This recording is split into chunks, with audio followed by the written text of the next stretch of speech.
बिल्कुल, हमारे साथ नीलेश जुड़ रहे हैं पटना से। अगले कॉलर नीलेश जी, बताएं। हेलो जी बताएं। हम इस मुहिम को देख के पूरी तरह सेटिस्फाइड है बिहार गवर्नमेंट से कि वो उसका कोई भी व्यवस्था अभी आज के डेट में नहीं है। जी।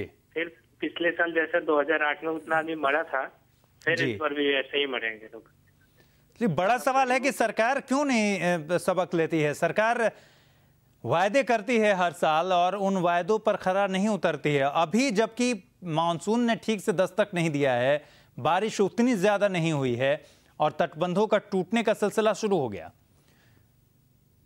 ये बड़ा सवाल है और कोसी के खतरे पर आखिर गंभीर क्यों नहीं है प्रशासन और सरकार, और क्या तबाही मचना तय माना जाए? ये बड़े सवाल हैं जिनके जवाब तलाशने की जरूरत है और इन पर अभी कार्रवाई करने की जरूरत है, क्योंकि जैसा कि अभी बताया हमारे संवाददाता मुकेश ने कि अगर कोसी की लहरें उफान पर आ जाएंगी उस समय कुछ बचाना मुमकिन नहीं होगा। मुकेश, आपकी किसी अधिकारी से बातचीत हुई इस बीच? मैं बड़े अधिकारियों के संपर्क में हूँ, खास करके जिलाधिकारी, बड़े अधिकारी जिला के होते हैं अमृत, और निश्चित रूप से जो संजीदगी की बात करें, कहीं से कोई गंभीरता नहीं दिख रही है। लोग बाढ़ आने का इंतजार कर रहे हैं। मेरा ये कहना है अमृत कि क्या तटबंध टूटेगा तब का इंतजार है लोगों को। तटबंध के भीतर जो बसे हुए लोग हैं वो हर साल डूबते और तरते हैं, उनके लिए सरकार के क्या इंतजाम है? मेरा इशारा उस ओर है। हर साल जो लोग विस्थापित होते हैं क्यों नहीं उन्हें पुनर्वासित किया जाता है? मैं तमाम सरकारों की बात कर रहा हूँ, पूर्ववर्ती सरकारों की बात कर रहा हूँ। केंद्र सरकार की भी बड़ी जिम्मेवारी बनती है, क्योंकि नेपाल का मामला है, पानी नेपाल के इलाके से आता है कोसी में। तो तमाम बातों को देखे जाने की जरूरत है और गंभीर चिंता और बहस विमर्श की जरूरत है अमृत। ये अब ढाक के तीन वाली बात नहीं होनी चाहिए। नहीं होनी चाहिए, वाकई नहीं होनी चाहिए। संतोष कुमार मंडल गुड़गांव से हमारे साथ जुड़े हुए हैं कॉलर। संतोष जी बताएं। हेलो जी संतोष जी बताइए। अमृत राज जी। जी, मैं आपका बहुत बड़ा फैन हूँ। बहुत शुक्रिया। मैं आपके माध्यम से, मैं बहुत दिन से सोच रहा था कि मैं आपके माध्यम से कुछ बताना चाहूँ महुआ न्यूज को। जी बिल्कुल बताएं। एक्चुअली जब से महुआ न्यूज चला है हमें बहुत खुशी हो रहा है कि हमारे क्षेत्र की भी न्यूज दिखाई जाती है। जी जी। एक्चुअली मैं मधुबनी डिस्ट्रिक्ट के मधेपुर प्रखंड के द्वाला गांव से बिलोंग करता हूँ, जी, जो कि कोसी क्षेत्र के पश्चिमी तटबंध पे बिल्कुल बसा हुआ मेरा गांव है। बिल्कुल। ये जो सरकार है बिल्कुल ढकोसलापन की सरकार है। जी। जब बाढ़ आती है तो हल्की सी राहत की अपने वोट बैंक के लिए सरकार वहाँ पे कुछ काम करने के लिए राजी नहीं होती। जी। आज हमारे गांव में एक मंदिर है जो बरसों पुराना मंदिर है। जी। आज वो मंदिर कटने के लिए तैयार है, लेकिन प्रशासन की आंख अभी तक बंद है। बिल्कुल। सरकार, आज केंद्र सरकार हर गांव को प्रखंड से जोड़ना चाहता है। जी। आदित्य सर, मेरी आवाज जा रहा था? बिल्कुल आवाज आ रही है, बताएं। आज सरकार, केंद्र सरकार हर प्रखंड को अपने गांव से जोड़ना चाहता है, लेकिन आजादी के 65 साल हो गया, लेकिन आज तक हमारे गांव में पक्की सड़क नहीं बनी और आज भी लोग कच्चे सड़क से पैदल चल के। बिल्कुल फेल्योर है, इसमें कहीं दो राय नहीं है। और ये तस्वीरें बयां कर रही हैं कि सरकार की कितनी पुख्ता तैयारी है और इस साल भी तबाही मचनी तय है, ये कहा जा सकता है, क्योंकि अभी भी हमारे संवाददाता जब जिला अधिकारी के पास जा रहे हैं, जिले के तमाम बड़े अधिकारियों से संपर्क में हैं और वो संजीदा नहीं दिख रहे हैं। मतलब साफ है कि बाढ़ आने का इंतजार हो रहा है क्या, ये बड़ा सवाल है। अहमद खान हमारे साथ पटना से जुड़े हुए हैं, हमारे कॉलर। अहमद जी बताएं। अहमद खान से संपर्क हमारा टूट गया है, तो ये तस्वीरें देखिए और फिर खुद तय करिए कि सरकार आखिर क्या सोच रही है, क्या कर रही है। हर साल जो वायदे करती है उस पर वो खरा क्यों नहीं उतरती है और हर साल ऐसी तस्वीरें क्यों पेश आती हैं। मुकेश हमारे साथ लगातार जुड़े हुए हैं सहरसा से, हमारे संवाददाता मुकेश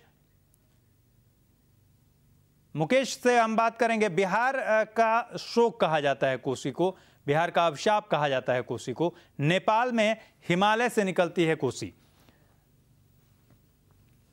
कोसी नेपाल से आती है, भीमनगर के रास्ते बिहार में दाखिल होती है। और हम आपको कोसी के बारे में पूरी जानकारी दे रहे हैं कि पिछले 250 सालों में कोसी का विस्तार 120 किलोमीटर हो चुका है। 120 किलोमीटर फैल चुकी है कोसी। नदी में पानी का तेज बहाव खतरनाक है और उसका मंजर हम कई बार देख चुके हैं। बांध के लिए कोसी नदी का जो पानी होता है, जो लहरें होती हैं, वो बांध उसे रोकने में पर्याप्त नहीं होता। ब्रिटिश शासन ने तैयार किया था कोसी पर बांध का प्रोजेक्ट। बांध टूटने के डर से प्रोजेक्ट को रद्द कर दिया गया, क्योंकि कोसी की लहरें बहुत विनाशकारी तरीके की होती हैं। आजादी के बाद भारत नेपाल सरकार ने कोसी पर बांध बनाया। नेपाल की सीमा में बनाया गया ये बांध, और अब तक 7 बार टूट चुका है कोसी का ये बांध। मतलब समझ सकते हैं कि कोसी की लहरें कितनी प्रलयंकारी होती हैं। इस बात से अंदाजा लगाइए कि 7 दफे टूट चुका है ये बांध। हमारे साथ मोहन प्रकाश जुड़ रहे हैं सुपौल से, हमारे संवाददाता। मोहन, आपकी तरफ क्या खबर? देखिए अमृत, जहाँ तक तटबंध का सवाल है तो निश्चित रूप में तटबंधों में दरारें हैं, और जो हल्की बारिश हुई है उस वजह से दरारें बढ़ती गई है। और निश्चित रूप में अगर पानी का क्यूसेक जो कहते हैं जलस्तर अगर बढ़ता है तो निश्चित रूप में खतरा तटबंधों पर मंडराएगा और इलाकों में फिर से तबाही का मंजर देखा जा सकता है। जी अमृत, जहाँ तक अगर बात करें हम अधिकारियों की, जल संसाधन विभाग की, तो कुछ दिन पहले ही यहाँ जल संसाधन के मंत्री भी आए थे। उन्होंने आश्वस्त किया था कि सभी अधिकारियों को दिशा निर्देश भी दिया था कि 30 जून तक सभी काम को अंजाम तक पहुंचा दिया जाए। लेकिन अभी तक जो काम देखा जा रहा है वो काम ठीक ढंग से हो नहीं पा रहा। 30 जून तक क्या काम हो जाएगा? देखिए अमृत, जहाँ तक सवाल उठता है कि काम को देखते हुए जिस तरह का काम होना चाहिए उस काम की धीमी गति को देखते हुए जो कछुए की चाल की तरह से चल रहा है, तो निश्चित रूप में जो काम होना चाहिए था उस ढंग से नहीं हो पा रहा। तो निश्चित रूप में ये बड़ा सवाल तो है कि तबाही एक बार फिर दस्तक देने के लिए तैयार है। काम में देर तो हो ही रही है, काम की क्वालिटी क्या है? क्वालिटी वर्क हो रहा है कि नहीं, ये सबसे बड़ा सवाल है।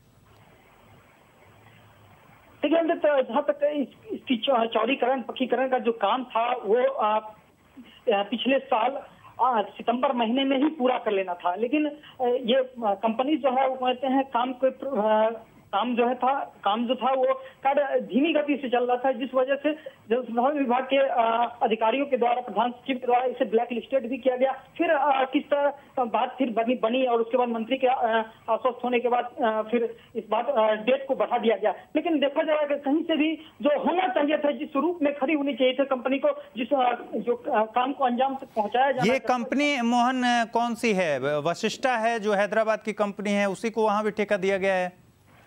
जी अमृत, हैदराबाद की कंपनी जो RVICL जो हैदराबाद की बड़ी अच्छी कंपनी मानी जाती है, वो ये तटबंध के मरम्मतों का कार्य देख रही है। बिल्कुल, बावजूद इसके जो तस्वीरें देखिए जरा, रेड सर्किल में टूटा हुआ हिस्सा देखिए, और ये हिस्सा ही कल के लिए बड़ा खतरा है। अगर आज ऐसी तस्वीरें हैं, आज एक बारिश के पानी को अगर तटबंध के हिस्से बर्दाश्त नहीं कर पाए हैं, तो यकीन मानिए जब कोसी की लहरें उफान पर होंगी तो ये तटबंध बर्दाश्त नहीं कर पाएंगे, और फिर वही मंजर दिखेगा तबाही का। और फिर बड़ा सवाल खड़ा होगा सरकार के सामने, सरकार को जवाब देना होगा। सरकार फिलहाल एक तरीके से टाल मटोल का रवैया क्यों अपनाए हुए है, ये समझ से परे है। क्यों गंभीर नहीं हो रहा है प्रशासन, ये समझ से परे है। जुड़िए महुआ मुहिम से, हमें कॉल कीजिए 012047306115 47306116, ये हमारा नंबर है। आप हमें कॉल कीजिए, अपनी राय रखिए और इन तस्वीरों को बहुत गौर से देखिए, क्योंकि ये तस्वीरें तय करेंगे कि बिहार में आने वाले दिनों में कोसी का खतरा कितना बड़ा होगा, कितनी तबाही मचेगी। लेकिन यकीन मानिए तबाही मचनी तय है, क्योंकि काम पुख्ता नहीं हुए हैं, और ये तस्वीरें बयां कर रही हैं कि काम में कितनी कोताही बरती गई है।